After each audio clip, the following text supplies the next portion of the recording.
یہاں ایک بات سمجھ لیں، استعانت سے مراد یہاں یہ ہے کہ غیبی مدد اوپر سے بیٹھے ہوئے مدد کر دے اللہ رب العزت، فرشتوں کے ذریعے یا فرشتوں کے بغیر ایسے ہی اس کے کام سنوار دے۔ اللہ ایسے بھی کر سکتا ہے، اللہ ایسے بھی کر سکتا ہے، فرشتے بھی بھیج سکتا ہے، ہوائیں بھی بھیج سکتا ہے، مچھر بھی بھیج سکتا ہے، مکھیاں بھی بھیج سکتا ہے، ان کے ذریعے بھی بندے کی مدد کر دیتا ہے۔ ایک صحابی تھے، وہ شہید ہو گئے، اللہ اکبر۔ انہوں نے دعا کی تھی کہ یا اللہ، وہ کافروں کو ہاتھ نہیں لگاتے تھے، کہتے تھے کافر مشرک جو ہے نا پلید ہوتا ہے، تو شہید ہو گئے۔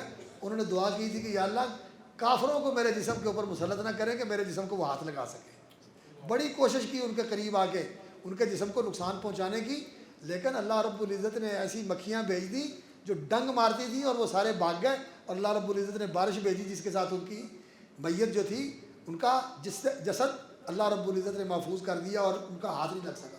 تو اللہ تعالیٰ کی مدد کرتا ہے اپنے لشکروں کے ساتھ، اور اس کے بغیر بھی مدد کر سکتا ہے۔